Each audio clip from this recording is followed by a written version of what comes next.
What's going on, Bigger Pockets? Matt Faircloth. So a lot of people are sitting here wondering, as we're in the middle of COVID and perhaps working our way out of this and with other things that are happening in the world, including riots and everything like that, is the real estate market going to crash? And this is something that I think a lot of people have been either waiting on, or some of you folks out there, shame on you, have been hoping it's going to happen. Rubbing my hands together, hoping the market's going to crash or something like that so you can go out and get deals. Maybe not going to happen, maybe is going to happen. But today we're going to talk about the question, is the market going to crash in 2020? Now, I think, as I said, a lot of folks have been waiting for this for a while because the market was perceived to be overheated before COVID. A lot of people had said it was getting harder and harder to find deals. A lot of folks were even say, as if we're watching a roulette wheel that hasn't hit a number in a long time, that we're due for a crash, something like that. As we all know, that's not really how it works, but a lot of people were just simply saying because the market has not crashed in a certain period of time or has not corrected in a certain period of time, that due to things like just timing of market cycles,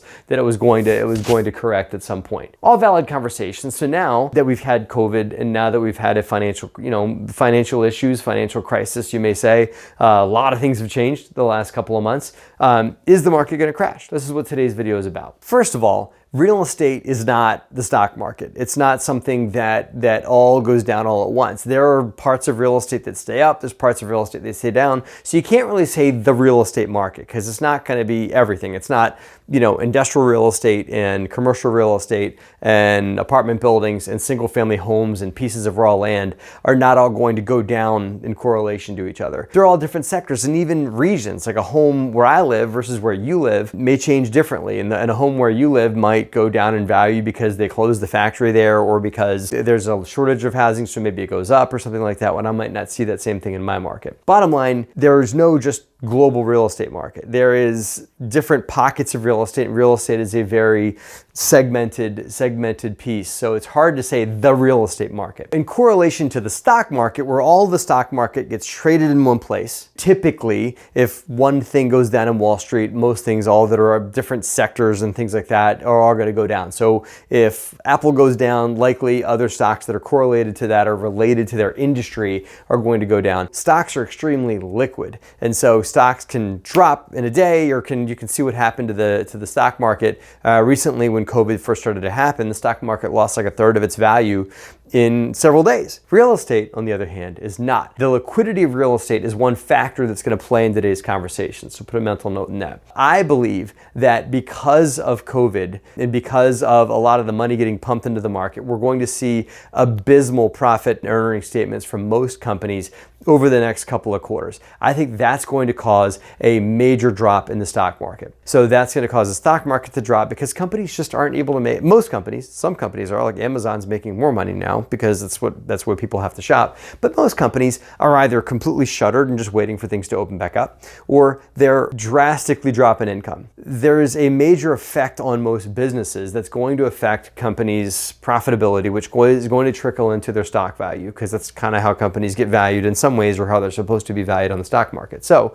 the stock market, I believe, is going to take a major dip in the next 6 months because of the push through of a lot of the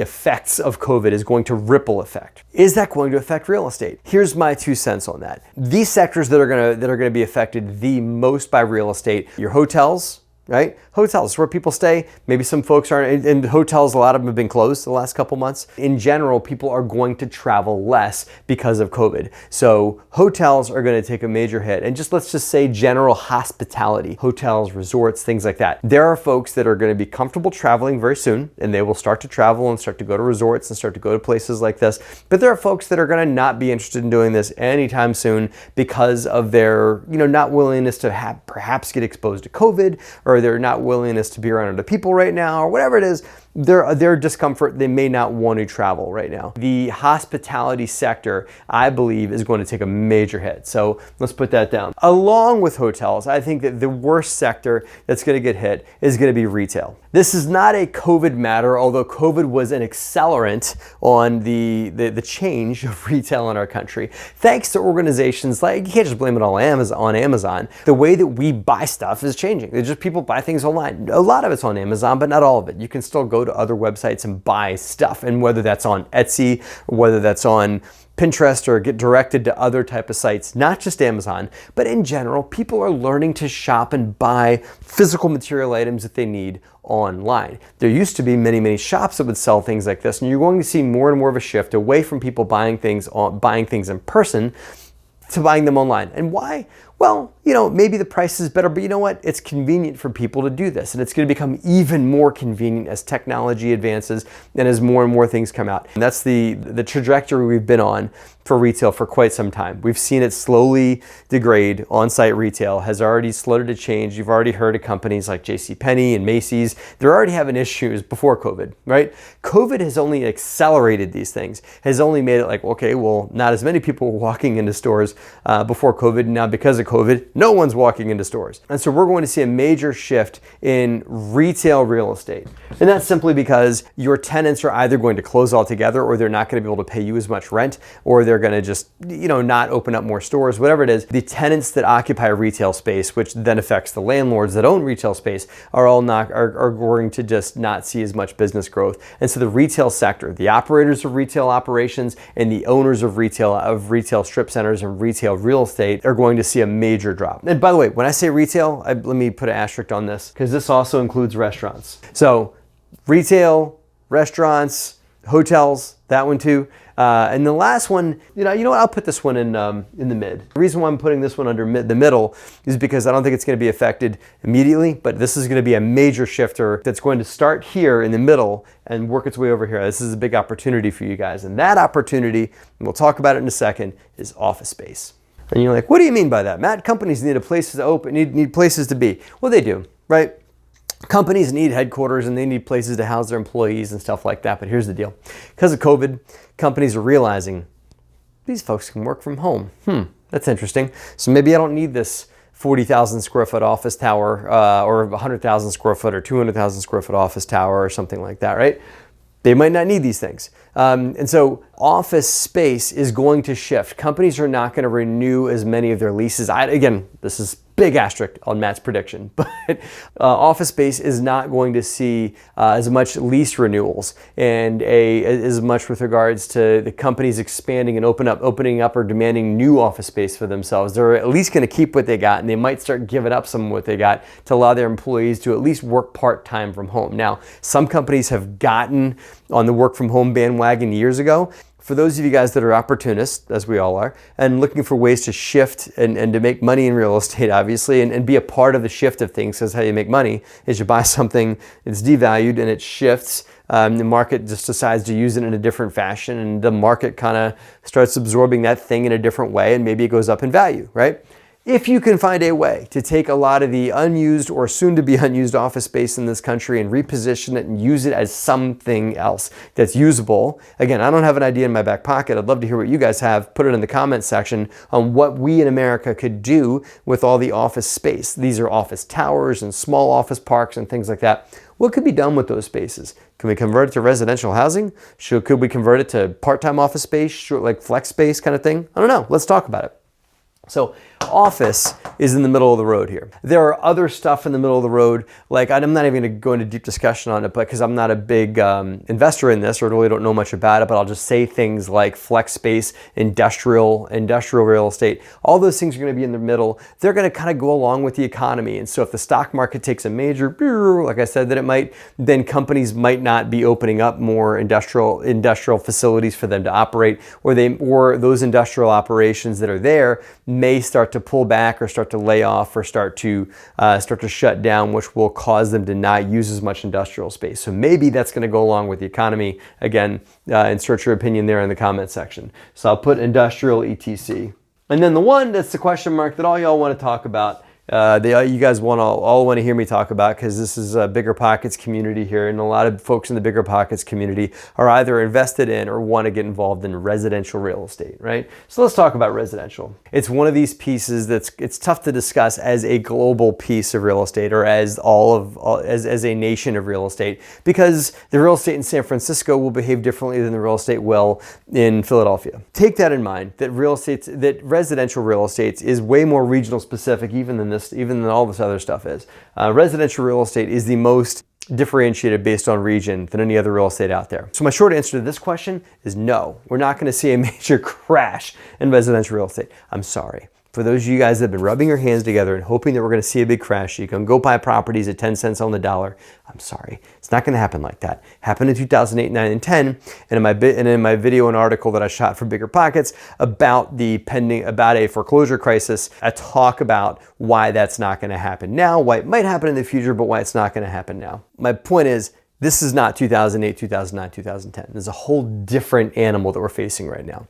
Brief notes on why residential is not going to crash. Banks are ahead of this thing, meaning banks are offering things like deferments, forbearances. They're working with lenders. They don't want to take these properties back. Banks got absolutely clobbered in 2008, 9, and 10. They don't want to have that happen again. So banks are ahead of this. Okay, so the second thing, the reason why you're not going to see a major crash in 2020 is because foreclosure takes a long time. Right? It just does. It's not like I stopped making my monthly payments on a home that I live in or on a rental property in March when COVID starts and the bank's able to take the property back from me 2 to 3 months later. No, in some states, like where I'm standing here in New Jersey, it can take up to 2 years to take properties back. And in almost every state, it takes a while to litigate, to get through the court system, to schedule a sheriff's sale, for the bank to take it back as an REO and everything like that. A mass amount of foreclosures is what caused a big dip in the market in 2008, 9, and 10. And it took a while for that to work its way out of the system. As I said, banks are ahead of this thing and they don't want to do that again. And number two, it'll take a while for foreclosures to work its way through. So even if we saw a bunch of properties begin the foreclosure process, you wouldn't see it in 2020. This is likely 2021, maybe 2022, that you would see all of this start to shake its way out. Okay, now I don't have my goggles, so I can't see that far down the road, but I can tell you what I can see for the next 6 to 12 months is that you're not going to see a major foreclosure crisis in the residential real estate in that period of time. This conversation I'm about to talk about relates to single family homes, apartment buildings, and all these things. Remember how I was talking about the stock market? Stock market controls a lot of different things, and a lot of things rely on it. And as I said, most companies are publicly traded. So publicly traded companies, if they drop in value, they may have to start laying people off. They might have to start cutting back. They might have to start not spending as much money. Then it puts us into a recession, which is likely where we're going. If we go into this recession that a lot of folks are saying we're going into, then you're likely going to see what happens in most recessions is just retraction of spending, and just people tend to just sit on their hands and wait for it to be over and just be a little more conservative on their spending until things are done. What you're going to see in residential real estate is you're going to see a contraction of spending. That contraction of spending isn't going to pull things back by 50%. What it's going to do, it's going to just take a few home buyers off the market. It'll make them a little more selective in what they get themselves into. They're going to be a little more picky. And it's also going to affect renters, okay?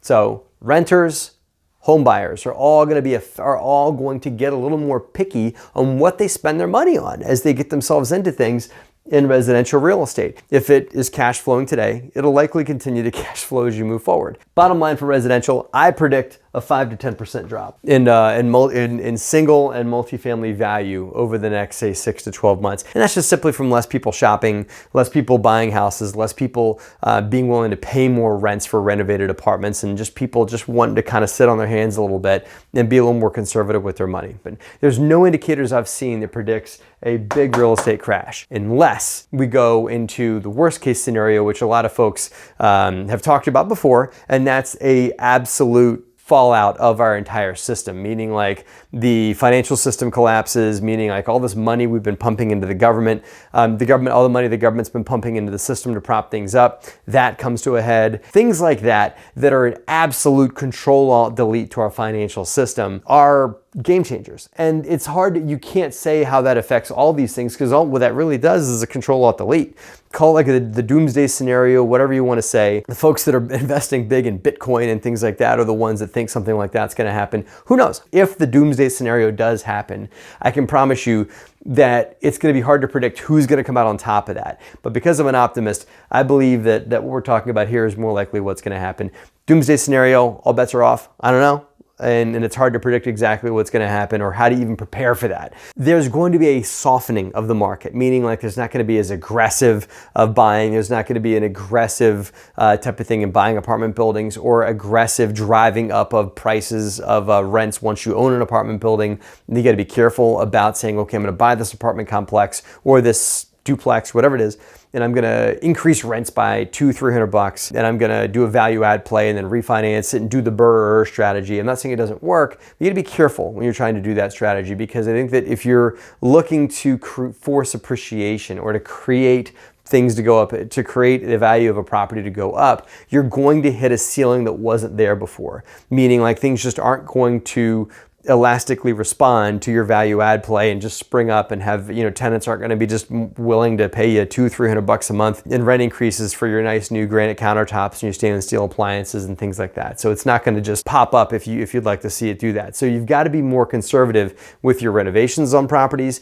and with your prices when you buy a property. Now, in a recession, maybe you can find better deals on construction, on renovations on properties, maybe better deals on materials, because folks are going to be more likely to work with you in those environments. So there are benefits to being in places like that, maybe finding better deals, maybe having better selections of contractors or folks to work on your properties and stuff like that, which hasn't happened in a very long time because most contractors have been extremely busy. But now if we face a recession, you're likely going to be able to pick and choose on who you work with on deals, which would be a good thing. Those are how you play this moving forward. Again, make sure deals make cash flow when you buy them, right? That's number one, okay? Be super selective and conservative on your underwriting when you guys do deals, okay? And just understand that when you do your value add stuff, you've got to undershoot on rent increases, okay? You're gonna hit glass ceilings and stuff like that. So if you do that, and just a little more conservative than you normally are in getting in underwriting deals and evaluating, you'll be just fine getting through a recession. But most importantly, the best one is making sure a deal makes money when you buy it. I've probably struck a few chords in here. If you guys are big doomsday preppers, I'd love to hear from you. You can probably tell me why things are gonna crash and why we are gonna fall off a cliff. Fine, glad to hear from you. Love the conversation, so leave that in the comment box. Leave in the comment box if you think I missed anything here, if you guys would like to talk about it. I'd love to chat with you guys about it too. And let's all keep our fingers crossed that this thing isn't anywhere near as bad as folks are saying. Let's all try and help each other through it so we can all come out stronger. Sound good? Okay.